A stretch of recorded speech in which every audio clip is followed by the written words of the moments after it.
tema da minha mensagem hoje é as crises da fé. Que você vai ver que todo cristão, ele tem sim os seus dias também de crise, de aflição, onde ele dá aquela titubeada. Olha o que vai dizer. Lucas capítulo 7, versículo 18. Os discípulos de João esse aqui mesmo é. Os discípulos de João contaram-lhe todas essas coisas. Ele então, chamando dois deles, enviou ao Senhor para perguntar: Tu és aquele que devia vir ou devemos esperar outro? Quando os homens chegaram para falar com Jesus, disseram: João Batista enviou-nos para perguntar: Tu és aquele que deveria vir ou devemos esperar outro? Naquela mesma hora, Jesus curou muita gente de doenças, de enfermidades, de espíritos malignos, deu visão a muitos cegos. Então lhes respondeu: Ide, contai a João o que tendes visto e ouvido. Cegos vêm, paralíticos andam, leprosos são purificados e surdos ouvem, mortos são ressuscitados e o evangelho é anunciado aos pobres. Bem-aventurado quem não se escandalizar por minha causa. Olha para cá, por favor. Essa daqui é a famosa história da fraquejada de João Batista, do vacilo na fé de João Batista.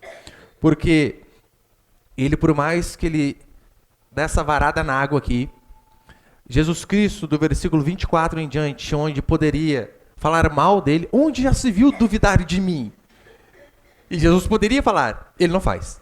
Do versículo 24 em diante, veremos a semana que vem, que Jesus, mesmo João, tendo errado de forma absurda, ao vacilar na fé, o que Jesus faz é elogiá-lo. E lembra o contexto.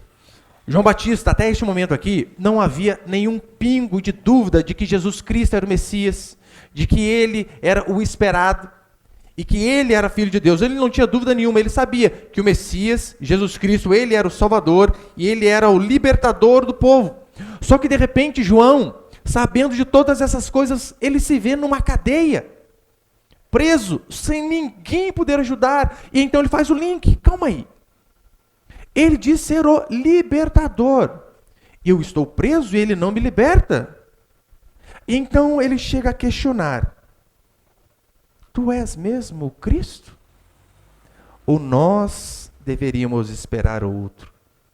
Se coloque no lugar de João, na circunstância difícil a qual ele passava. Isso mostra para mim e para você que mesmo homens de Deus, mulheres de Deus, que num dia têm uma convicção absurda da sua fé, por conta de um problema, de uma angústia, de aflições, de um luto, de uma perda, eles podem também vacilar. Isso não significa que eles não são crentes. Significa que são seres humanos que, mesmo sendo cheios do Espírito Santo, há momentos em que nós podemos sim dar uma cambaleada. Se João Batista pôde, em relação a Jesus Cristo, eu e você também podemos. Podemos passar por momentos de aflições que nos fazem a questionar: será que é certo este livro ao qual eu sigo? Será? Talvez você foi criado na igreja. Desde pequeno, você se alimentou constantemente da palavra de Deus. Você chegou à convicção de que sim, Jesus é o meu Salvador, eu preciso dele. Você se batizou, você entregou a sua vida totalmente a ele. Mas de repente, no momento de angústia, de aflição, de perda, você chegou a pensar: será que este é o caminho? Por quê? Essas aflições nos sobrevêm. Talvez diante de um sofrimento, de uma enfermidade, diante de um luto, diante de um cônjuge que foi embora, de uma casa que ficou vazia, você então dá aquela vacilada. Os discípulos, eles contaram tudo para João. Eles disseram: Senhor, nós vimos mortos andar, falar novamente. Sim, mortos ressuscitaram. Nós vimos coxos andarem, nós vimos cegos enxergarem. Nós vimos o evangelho ser pregado aos pobres, coisa que não acontecia. Nós vimos com os nossos próprios olhos. Você imagina João Batista? Calma aí, então, esse Jesus, ele faz tudo isso, mas faz na vida dos outros? e não faz na minha? Servo dele. Quantos aqui às vezes já não tiveram essa crise? Mas como assim? O fulano chegou na igreja ontem, o outro nem crente é.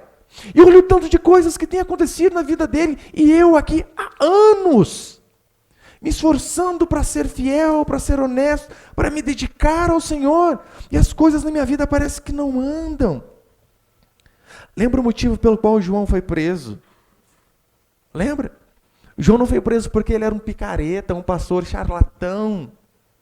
João foi preso por ser fiel a Deus, por ser honesto, por ser alguém combativo em relação a uma causa, porque o evangelho é isso, o evangelho é combate. Eu sei que hoje em dia, o evangelho para muitos, o evangelho do amor, que na verdade é do pseudo-amor, é aquele evangelho onde o pastor põe aquela musiquinha de fundo para você dar aquela relaxada, né? Então ele diz, meus lindos, Jesus te ama, Ele tem o melhor para você, então você está lá, eu achava que eu era ruim, mas depois dessa, eu sou uma benção. E as pessoas pensam que este é o evangelho verdadeiro. Não, o evangelho verdadeiro é isso daqui de João, que combate, que confronta, que aponta o dedo e diz, olha, vocês precisam se arrepender dos seus pecados. Foi exatamente o que ele fez com Herodes. Herodes estava no adultério, ele não titubeou ao dizer, não te é lícito, rapaz, possuir a mulher do teu irmão. Isso é o evangelho verdadeiro, e por conta desta fidelidade, ele estava apodrecendo na cadeia, preso, por conta de ser fiel a Deus. João havia dito várias vezes que Jesus era o Messias, ele tinha essa convicção, assim como eu e você talvez tivemos durante toda uma vida, até que veio a crise, até que veio a enfermidade, até que veio a perda, até que veio o luto. João, no batismo de arrependimento, ele teve a convicção, esse Jesus é Deus. Tanto é que quando Jesus chega diante dele, você lembra qual foi a frase? Tu vens a mim, eu é que preciso ser batizado por vós. João disse que ele não era digno de desatar nem as sandálias de Jesus Cristo. Ou seja, ele sabia, ele é Deus. João Batista, ele sabia que apenas o Messias tinha a prerrogativa de batizar com o Espírito Santo, foi o que Jesus Cristo fez. Mais uma prova de que ele tinha certeza de que Jesus era Deus. João, ele tinha tanta certeza que ele afirmou, olha o que vai dizer o João capítulo 1, verso 15. João testemunha a respeito dele e exclama, este é de quem eu disse, o que vem depois de mim, contudo a primazia, porquanto já existia antes de mim. Qual que é o contexto? Vocês, não tem ali? Não tem? Qual que é o contexto? João Batista, ele tinha um parentesco com Jesus Cristo. E então, ele era 6 meses mais velho. Sua mãe Isabel engravidou antes de Maria. E então, ele nasce, ele sabia das profecias a respeito dele, também sabia das profecias a respeito de Jesus Cristo. Mesmo Jesus Cristo sendo 6 meses mais velho do que ele, ou melhor, mais novo do que ele deixou claro, este daí, por mais que veio depois de mim, ele tem primazia. Por quê? Ele existia antes de mim. Existia em que sentido? Ele é Deus, ele é autoexistente, ele não tem princípio e fim de dias. Por mais que cronologicamente aqui eu seja 6 meses mais velho que ele sempre existiu, por isso ele tem primazia. Ele tinha certeza. João, ele sabia que Jesus Cristo era aquele que viria perdoar o povo de seus pecados. Tanto é que quando ele sai do Jordão, olha a frase de João Batista. Ele aponta para Cristo e diz, este daí é o Cordeiro de Deus, que tira o pecado do mundo. Em outras palavras, João está dizendo assim, todos aqueles cordeiros que eram mortos no Antigo Testamento, pelo menos 2 vezes por dia, de manhã e à tarde, todo aquele sacrifício que era feito, todo aquele sangue derramado, apontava para um cordeiro que viria de uma vez por todas, e então depois deste cordeiro, não precisaria mais de sacrifícios. E então quando Jesus sai do Jordão, é esta frase que ele diz, este daí é o cordeiro. Tudo aquilo que a lei, que os profetas mostraram, se cumpre na pessoa desse Jesus Cristo. Tanto é que depois dele não se precisa mais sacrificar, porque o Cordeiro de Deus morreu de uma vez por todas, ou seja, ele ratificou, ele confirmou que Jesus Cristo era Deus. E por cima, ele ainda viu o Espírito Santo vir em formato corpóreo de pomba e pousar sobre Cristo. Porque Deus disse a ele: aquele a quem você vira o Espírito Santo como pomba pousar, este é o meu filho amado em quem me comprazo. E João viu. Ou seja, ele tinha motivos palpáveis para jamais duvidar de que Jesus era Deus. Nós cremos num Jesus que veio há 2000 anos, daquilo que contaram para nós. João, com seus olhos, ele viu, tocou, batizou, viu milagres diante dos seus olhos. Não tinha motivo nenhum para desconfiar do Senhor. E além do mais, a Escritura deixava claro que a função de João Batista era testemunhar a respeito dele, era preparar o caminho do Messias. E então, depois de todas essas provas, fatos irrefutáveis, não se podia refutar, não.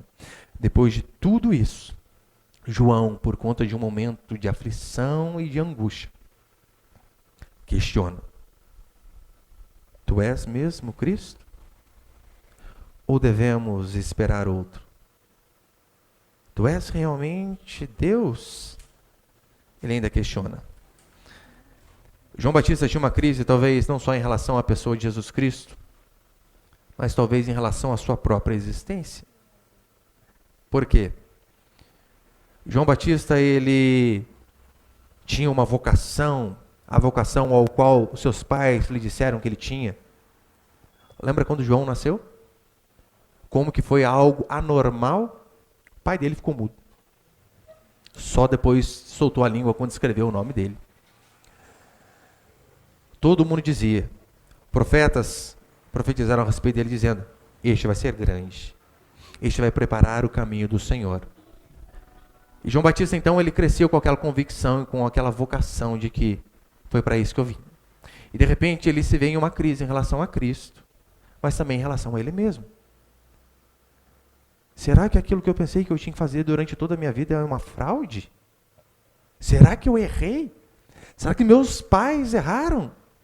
Será que este homem não passa de uma fraude mal ajambrada? E então ele mesmo se vê em crise. Ele poderia até pensar: olha, eu fiz isso durante anos, eu mostrei o caminho, mas eu posso ter mostrado o caminho errado.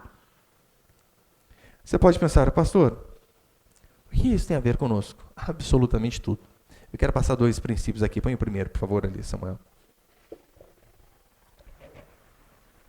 O primeiro princípio é o seguinte: não permita que os sofrimentos te façam tropeçar em sua fé. Não permita que os sofrimentos te façam tropeçar em sua fé. Primeiro, porque o princípio da bem-aventurança é o seguinte: é bem-aventurado aquele que não vê em mim motivo de tropeço, disse Jesus Cristo. Aquele que não tropeça por minha conta. Jesus Cristo diz assim: ai daquele que fizer um dos pequeninos tropeçar, melhor lhe fora amarrar uma pedra de moinho no pescoço e lançar-se ao mar. Pedra de moinho era uma pedra muito pesada. O que ele está dizendo é o seguinte: aqueles que tropeçam diante de mim, talvez o suicídio seja um pecado menor. Vocês não podem ter dúvida de quem eu sou. Não podem. Onde João tinha motivo para duvidar de que Jesus era o Cristo? Em qual circunstância? Ele pôde pelo menos ter um lapso de dúvida. Será que Jesus Cristo ele era enganador do povo? Queria apenas pegar o dinheiro das pessoas? Não. Jesus Cristo era mentiroso? Não era. Jesus Cristo ele adulterava? Não. Alguém extremamente santo. Não havia provas o suficiente de que ele não era Deus. João Batista precisava acreditar: não, eu não tenho nada para falar contra ele. Só tenho a favor. Eu vi várias coisas. Além do mais, olha o testemunho do povo em relação a Jesus Cristo. Jamais se viu tal coisa em Israel. Era algo espetacular. Como assim? Nós vimos profetas fazer grandes coisas. Nós vimos os nossos antepassados testemunharem de que o mar se abriu, de que mortos voltaram à vida, de que fogo desceu do céu, mas nada dessas coisas se compara ao que nós temos visto este carpinteiro fazer, Então não havia motivo nenhum para dúvida.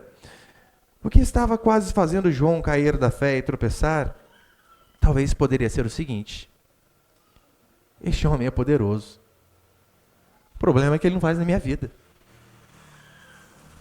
Este homem faz grandes coisas, só que só faz na vida do outro. E eu, aqui, fiel e clamando, e nada acontece. Seria o fato de Cristo libertar pessoas de prisões espirituais, mas não libertar o seu servo de uma cadeia romana? Isso pode ter trazido aflição para ele, com certeza. Jesus Cristo, ele dava vista aos cegos. Cegos de nascença. Coisas que nunca se tinha visto. Jesus Cristo tocava em leprosos. Uma doença incurável, onde a pessoa era isolada do restante da comunidade. E o leproso, instantaneamente... Meu irmão, não era essas curas fajutas que você vê em muito lugar, não. Que a pessoa vai lá, vem aqui fazer uma oração por você, você vai estar curado. Daí você vai e volta 3 meses depois. Ó, pastor, tá aqui, ó o laudo, ó. Estrega o laudo lá. Não, Jesus Cristo era assim, o cara tá todo leproso aqui, todo deformado, tocava e o negócio mudava. Não tinha motivo para desconfiar. Ele ressuscitava morto. Mas como assim? Ele faz todas essas coisas e não pode livrar a mim de uma prisão natural. Então, por conta disso, ele duvida. Por quê? No chão sujo e úmido de uma prisão romana, dúvidas podem vir até na mente dos servos mais fiéis.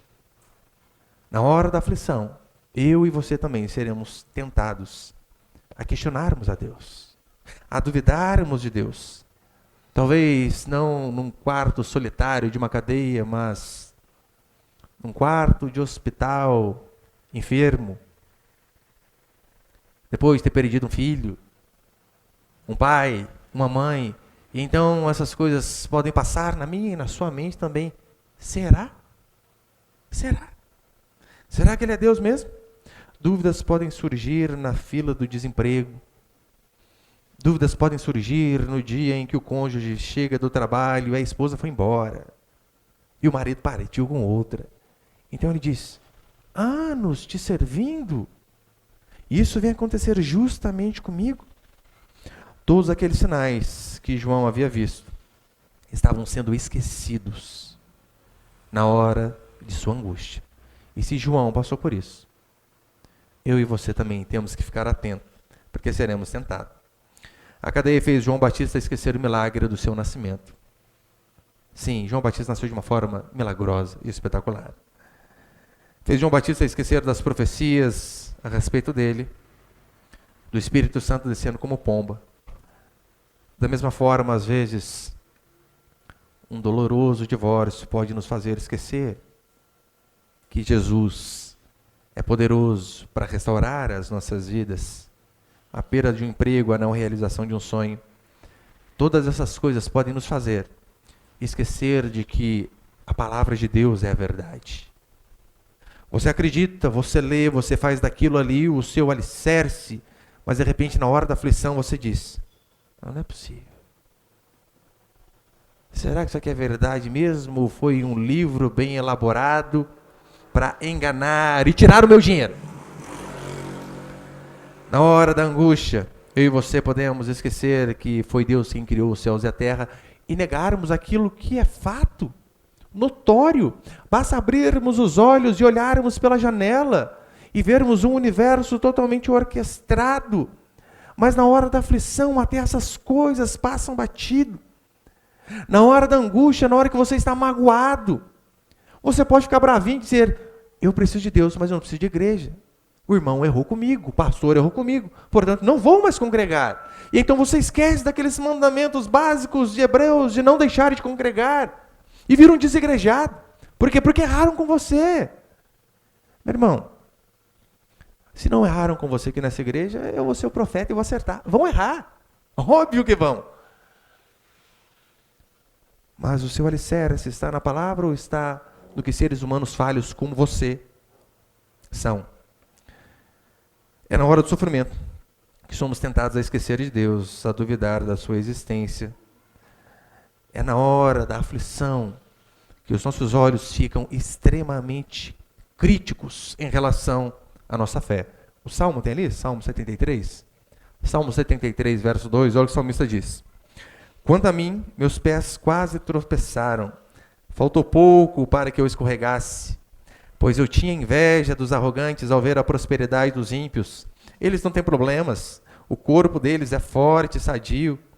Não passam pelas tribulações dos mortais, nem são afligidos como os demais homens. Olha o que o salmista diz. Eu quase tropecei. Por qual motivo? Inveja. Inveja dos arrogantes. Inveja dos ímpios. Eu comecei a olhar para a minha vida em Cristo. E comecei a ver que pessoas que não professam a fé que eu tenho, parece que andam melhor do que eu. Parece que prosperam mais que eu. Parece que as coisas para eles sempre dão certo e para mim é sempre uma luta.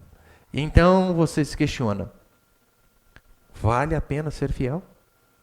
Vale a pena sofrer, mesmo vendo ímpios, picaretas prosperarem? Quando João está em dúvida, ele manda seus discípulos questionarem a Jesus Cristo. E sabe o que é interessante? A resposta de Jesus Cristo. Ele não fica bravo. Ele poderia dizer, até João? João, pelo amor de Deus, hein? Seu frouxo, seu fraco na fé. Ele não responde dessa maneira. Ele diz assim, vai e diz o que vocês estão vendo. Mortos estão ressurgindo. Mudos estão falando. Cegos estão enxergando. Coxos estão andando. E depois, do versículo 24 em diante, como eu disse, ele vai começar a elogiar o João Batista, dizendo, dos nascidos de mulher não há ninguém maior do que João. João acabou de errar, de dar uma rata terrível. Jesus, se fosse nós, tinha tudo para ficar bravo. O que ele diz? João é o maior. Dos nascidos de mulher, ninguém, isso é testemunho dele. Dos nascidos de mulher, ninguém é maior do que João. Ele responde, remetendo a Isaías, eu coloquei ali, Isaías 35. Isaías 35, olha o que Isaías tinha profetizado, falando a respeito do Messias. Então, se abrirão os olhos dos cegos e desimpedidos os ouvidos dos surdos, os coxos saltarão como cervos e a língua dos mudos cantará. Jesus apenas diz para ele, João, aquilo que foi profetizado está se cumprindo em mim agora, rapaz. Não duvide. Na hora da dor, eu e você devemos lembrar, sabe do quê? Das provas de que Jesus é Deus. Devemos lembrar de quantas vezes ele demonstrou de forma cabal de que não há outro além dele. Não tente, meu querido, ficar sabendo o porquê das coisas. Esse é o problema de muitos, ainda usam aquela frase, olha, diante da tribulação, não pergunte o porquê, mas sim para quê. Meu querido, não pergunta nada. Não pergunta o porquê, nem o para quê, diante da angústia, apenas continue crendo. Deus não deixa de ser Deus, porque as coisas não dão certo para a gente. Deus continua sendo Deus, ainda que um parente morra. Deus continua sendo Deus, ainda que a enfermidade bata a nossa porta. Deus continua sendo Deus, ainda que tudo aparentemente dê errado. Ele continua sendo Deus. Na hora da crise e da dificuldade, meu querido, procure saber quem é Cristo e não o porquê das coisas. Ainda que lá na frente talvez você possa descobrir o porquê. Mas ficar se questionando com dúvidas, isso apenas vai fazer você enfraquecer na hora da aflição. E o que eu e você temos que fazer é olhar para quem Cristo é. E é isso que vai fortalecer a mim e você, meu querido, em qualquer aflição, em qualquer angústia, em qualquer problema. João devia lembrar que tudo que Deus disse se cumpriu. E até hoje, olha para a Escritura, o que falhou em relação àquilo que Jesus Cristo Prometeu a mim e a você. O que falhou em relação àquilo que os profetas profetizaram? Nada. Só a respeito de Jesus Cristo, há cerca de 300 profecias. Onde ele nasceria, como ele viveria, como ele morreria. Tudo. E nós vemos tudo se cumprindo na pessoa daquele carpinteiro. Nenhuma falhou. Lembra aquela profecia de que nenhum de seus ossos seriam quebrados? Aquilo não estava ao alcance dele. Ele estava morto na cruz. Ele não poderia dizer, rapaz, não quebra aí não. Porque este era o rito que se fazia para abreviar a morte dos crucificados. Quando eles viam que estava chegando a viração do dia ali às 6 da tarde, por conta do calendário judeu, para acelerar a morte dos crucificados, eles iam, quebravam os joelhos, para quê? Para que o peso viesse a descer. E, consequentemente, você respirasse com mais dificuldade e morria mais rápido. Você lembra? Eles quebram os joelhos de um ladrão, quebram do outro ladrão, e quando eles chegam em Jesus Cristo, na hora que eles vão quebrar, o que eles dizem? Não precisa. Já está morto. E então nós vemos Mateus dizer, para que se cumprisse aquilo que havia sido dito pelo profeta, nenhum de seus ossos será quebrado. Meu irmão, esta é a prova de que ele continua sendo Deus. Eu e você não precisamos ver um sinal de uma pomba como o Espírito Santo pousando sobre ele. Mas olha as outras pombas que existem por aí. Olha o nosso sistema, a fauna, a flora. Como essas coisas vão surgir do nada, do caos. Como o caos vai gerar uma ordem como o nosso planeta, extremamente orquestrado. Um ajuste fino, um absurdo. Olhe.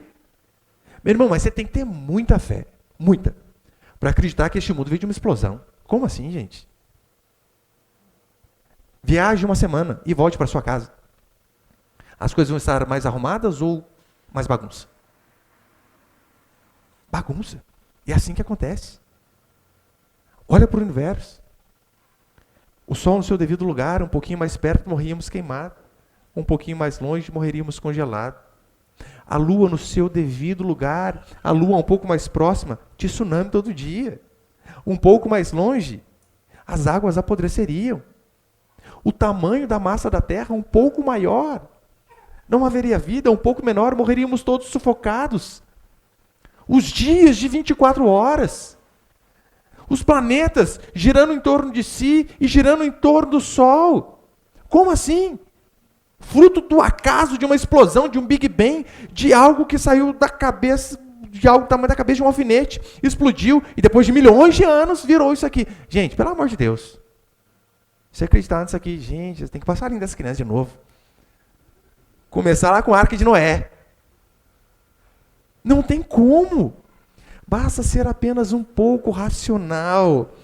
As provas de que Deus é Deus estão por todo lugar. Diante dos nossos olhos.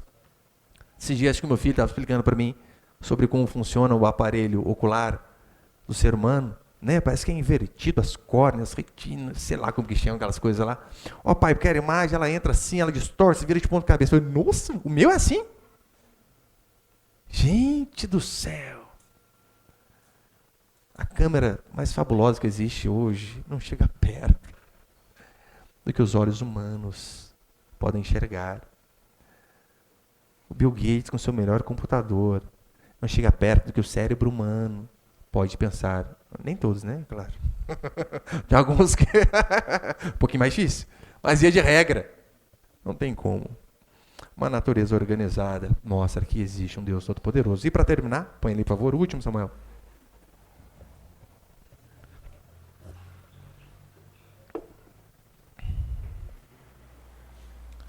Para encerrar, segundo o princípio, Deus pode permitir que seus servos sofram. Pode. Como eu disse, do versículo 24 em diante, Jesus começa a elogiar João Batista, dizendo, os nascidos de mulher não há ninguém maior do que João. E mesmo assim, não havendo ninguém maior do que seu ilustre servo João Batista, ele permite que João seja preso. E lembrando, qual motivo João foi preso? Você lembra? Ele foi fiel, por conta dele ser fiel. Teve uma hora que o rei tomou umas cajibrinas, entortou o caneco, ficou beldinho. Entrou uma menina dançando quadradinho de 8 TikTok do demônio da época. O rei ficou, que é isso? Que dança maravilhosa! TikTok! E então o rei diz assim, gente, que dança. O que você quer? Até metade do meu reino eu vou dar para você. Eu imagino a dança que foi, pelo amor, um polidense virando giraia, alguma coisa assim, né? Duplo do escarpado, sei lá. Até metade do meu reino eu te darei. Ela vai à mãe que estava em adultério com Herodes, o que ela diz? Metade do reino? Não. Pede a cabeça de João num prato. Olha como mulher é vingativa, hein? Não é o caso das irmãs, claro, né? As irmãs que tu anja. Mas olha, tinha um reino. Não pede a cabeça daquele homem. Por quê? Ora, cortando a cabeça de João, aquela língua que dizia para mim, não te é lícito possuir a mulher de teu irmão, não vai falar mais. Ou seja, posso pecar à vontade. Lé do engano. Lembre-se, servos fiéis sofrem. Não é apesar de ser fiéis. Por vezes, é justamente por ser fiel que o sofrimento virá sobre mim e sobre você. Deus deixou o seu servo mais ilustre na cadeia. E nem por isso João Batista estava sendo abandonado pelo Senhor. É isso que eu e você devemos lembrar. Que ainda que sejamos aflitos, angustiados numa cadeia ou num leito de hospital, o Senhor não nos abandona quando estamos neste lugar ou nesses lugares. Jamais, Ele continua sendo Deus. Nem por isso João era menos homem de Deus, por conta disso que ele estava passando. Mas Deus permitiu. Assim como nós também passamos por aflições. É por este motivo que eu e você, já estou encerrando, é por este motivo que eu e você devemos sempre enxergar tudo o que acontece em nossas vidas à luz da eternidade. É olharmos para este mundo e saber que a vida feliz não se resume aqui. É lembrar daquilo que Paulo diz, que se a nossa esperança em Cristo se limita apenas a este mundo, somos os mais infelizes de todos os homens. Ele não está dizendo que nós não podemos ter esperança aqui. Podemos, devemos orar por isso. Só que não deve ser apenas aqui. Porque se nós caímos numa cadeia, como João caiu num leito de hospital, ou numa cova, ora, acabou a minha, a sua esperança. Devemos ver tudo à luz da eternidade. Lembrar sempre de que a nossa pátria não é o Brasil. A nossa pátria, como eu tenho pregado em Apocalipse, nos dias de quarta, é a Jerusalém celestial. Essa é a nossa pátria verdadeira. Pastor, e por que Deus faz isso? Queridos, lembra aqui do contexto. Lembra? Olha o contexto. Domingo passado, eu preguei a passagem anterior a esta. Lembra qual foi? A viúva de Naim. Uma viúva estava levando para o cemitério o seu único filho. Ali estavam indo embora toda a esperança de um futuro. A sua posteridade não teria continuação. Não havia INSS ou nada que pudesse sustentar aquela viúva. Ou seja, sua fonte de renda também estava indo junto com aquela criança. Não só isso, seu único companheiro, já visto que era viúva e tinha um filho único. E então, Jesus Cristo para aquele cortejo fúnebre, toca o féretro e diz, menino, levanta. E aquilo que estava sem vida, senta, conversa, e ele restitui a sua mãe. Acontece algo absurdo aos olhos das pessoas. Logo depois, João Batista se vê preso. E aquele homem que foi capaz de quebrar os grilhões da morte, não quebrou os grilhões das prisões romanas. E seu servo continua na cadeia. Pastor, por que essas coisas acontecem? Porque Jesus abriu as portas da cadeia quando Pedro estava preso e não abriu quando João estava. Sabe por quê?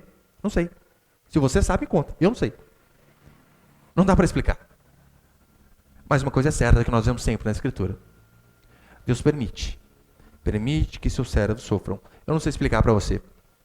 Porque um homem de Deus como Paulo, que deu sua vida pelo Evangelho, ele morre como herege e sem bem nenhum. Lembra quais eram os bens de Paulo? Uma capa, um pergaminho e um livro, só. O que você tem, Paulo? Tem uma Bíblia, tem um livro e tem uma capa. Paulo, mas calma aí, você não ficou rico com o Evangelho? É só isso aqui. E ainda as pessoas dizem que eu sou do demônio. Eu sou um herege, sozinho na cadeia romana. Eu não sei explicar porque Paulo termina desse jeito, sendo servo de Deus. E Davi, outro servo de Deus, sabe como termina? Rico, em ditosa velhice. Paulo, enquanto tinha uma capa para se esquentar, sabe com quem que Davi se esquentava? Danadinho? Uma novinha. Literalmente. Literalmente. Uma virgem foi separada para dormir abraçadinha com o rei. Estou com frio. Ai, pega a novinha mais bela do reino. Ai. Por quê? Uns morrem bem e outros bem mal. Não sei. João Batista pode ter pensado assim: por que ele está operando milagre na vida de tantos? E não está operando na minha, que tanto fiz por ele. Esse tipo de pergunta só estimulam a nossa incredulidade. Se comparar com o outro. Por quê? O fulano lá, pastor picareta, a igreja dele, cada dia mais cheia, milhões arrecadados. Na nossa aqui, foi domingo passado, retrasado, a gente estava contando aqui com a irmã Carla, e a gente anotando as coisas ali, marcando os nomes. Pastor, acabou? Falei, acabou. Só isso. Cadê os milhões? Não tem, criatura. É isso aqui que a igreja arrecada. Acho que a pessoa devia parar o carro forte ali fora, alguma coisa assim, né? Eu não estou nesse nível, não. Longe. E esses dias, um tempo atrás, eu conversava com um pastor aqui da nossa região, que tem um rapaz aqui que é uma picareta mesmo. Apóstolo, você já vê, né? Por onde que vai, né? Essas campanhas de rosa ungida, disso, daquilo. E o cara falou, pastor, as campanhas que ele faz, ele me dizendo, as que arrecada menos é 80 a 100 mil. Gente! Uma campanha!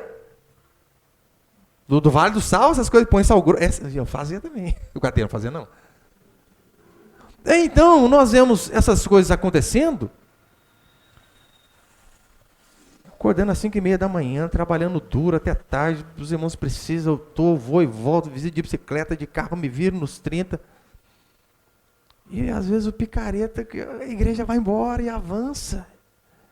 E às vezes nós somos tentados a pensar igual o João. Por quê? Por quê? Essas perguntas só estimulam a nossa incredulidade. Só nos fazem derrapar na fé. Mas eu vou dar aqui para você alguns princípios bíblicos que nos ajudam na hora da dor, para encerrar. Primeiro, a fé em meio ao sofrimento glorifica a Deus. Por que, pastor, a fé em meio ao sofrimento glorifica a Deus? Você percebeu que quando nós falamos em sofrimento, qual que é o primeiro exemplo bíblico que vem à sua mente? Jó. Fala em sofrimento, você automaticamente lembra de Jó. Jó é alguém próspero, o mais próspero do Oriente. 10 filhos, os 10 filhos estavam bem. Raridade. Todo final de semana almoçava na casa de um. Se você tem 2, você já sabe que às vezes é difícil dar uma faísquinha ali, né? Jó tinha 10. Os 10 estavam bem. E então, o diabo vem e diz assim, oh Deus, o Senhor também dando tudo isso que Jó tem, quase falou assim, né? Até eu seria servo desse jeito, né? Ou seja, em outras palavras, ele está falando assim, ô Senhor, com este suborno que o Senhor faz com o teu filho aí, fica fácil. O cara tem tudo, cara. Tudo. Então Jó perde tudo. Então, quando nós passamos por um momento de angústia, que vem à nossa mente, oh Deus, o que eu tenho passado não se compara àquilo que o servo Jó passou. E ele permaneceu fiel. Eu devo fazer assim também. A fé em meu sofrimento glorifica a Deus. Por que que eu e você acreditamos nos apóstolos, no testemunho deles? Por quê? Ora, porque os apóstolos, eles viram em Jesus Cristo uma ótima oportunidade de aumentar a sua renda? Não. Todos morreram pobres e quebrados. Por que nós cremos naquilo que eles testificaram e testemunharam? Porque eles mesmos, em meio ao sofrimento, não negaram aquilo que os seus olhos viram. É por este motivo que nós cremos neles. Porque todos morreram de uma forma trágica e pobre. Outra coisa, o sofrimento nos quebranta. O sofrimento, ele faz a mim e a você nos colocarmos em nosso lugar. Já ouviu aquela frase? De repente alguém fala alguma coisa, coloque-se no seu lugar, moleque. Eu já falei isso pro seu filho, talvez, né? Eu já ouvi isso também, meus comandantes. Coloque-se no seu lugar. O sofrimento, ele faz isso. Ele nos coloca em nosso devido lugar. Porque na hora da dor, nós vemos o quão insignificante, frágeis que nós somos. Paulo, ele tinha um espinho na carne, que ali era o símbolo de uma dor constante, para mostrar que o sofrimento, ele faz isso até com grandes homens de Deus. O sofrimento humilha, nos mostra o quão limitados nós somos. Meu querido, o que você pode fazer diante de uma enfermidade? Não é como eu falei para os irmãos. Minha esposa há 2 dias perdeu o bebê e eu vendo ela lá em casa sangrando e sangrando e sangrando. Oh Deus, eu olhei aquilo ali, eu não me senti um nada. O que eu posso fazer? Vou pôr tudo para dentro de novo? Não dá. O que poderíamos fazer, fizemos. Repouso, remédio, alimentação, tudo. Então, acontece um episódio desse, você vê, Deus, quem sou eu? Ninguém.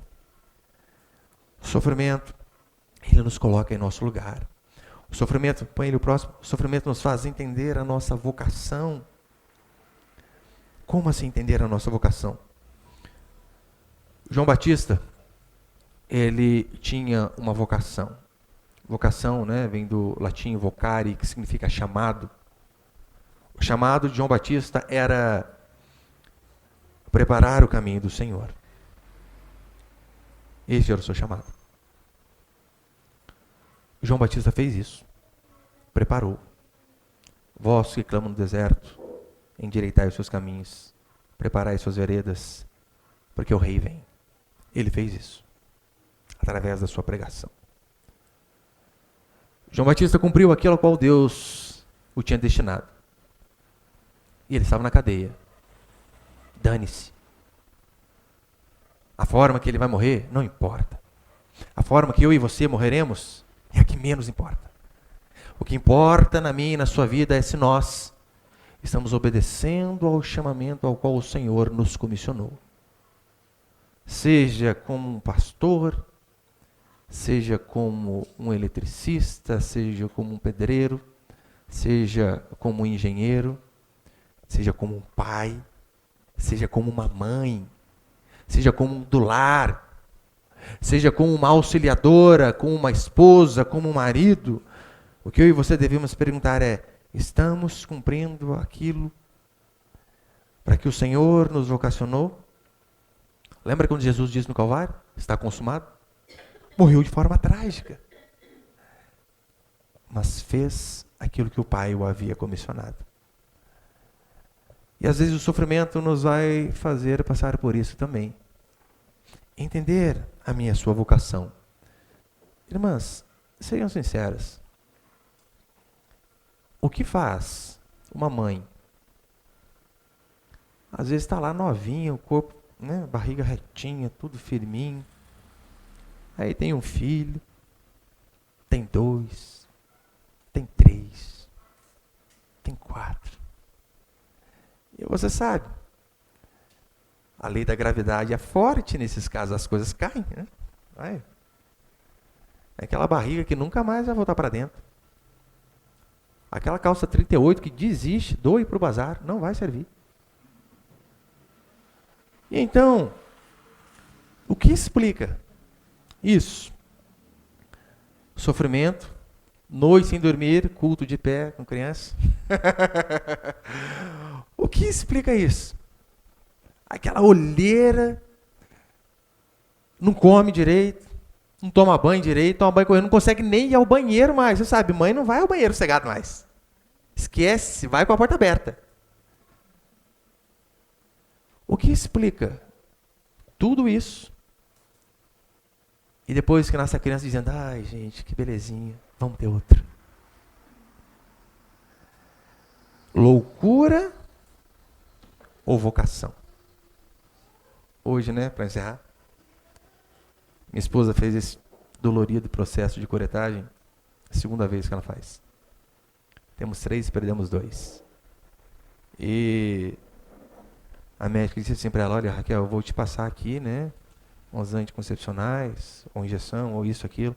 Ela, não, doutora, esquece. Como assim? Você já tem filho? Tem 3. Você quer mais? Sim. Quantos Deus mandar? O que explica isso? Loucura ou vocação? Ou saber que Deus nos comissionou para algo? Que Deus nos dê a graça, irmãos e irmãs, mesmo diante do sofrimento, não negarmos a nossa fé, não fraquejarmos, não titubearmos, que a nossa fé glorifique a nossa dificuldade, que a nossa angústia glorifique o Senhor, que o nosso sofrimento sirva também para que pessoas possam ver que nós, filhos e filhas de Deus, mesmo diante de dores, lutas e angústias, nós não arredamos o pé, mas continuamos dizendo, Deus deu, Deus tirou. Bendito seja o nome do Senhor. Amém, meus queridos?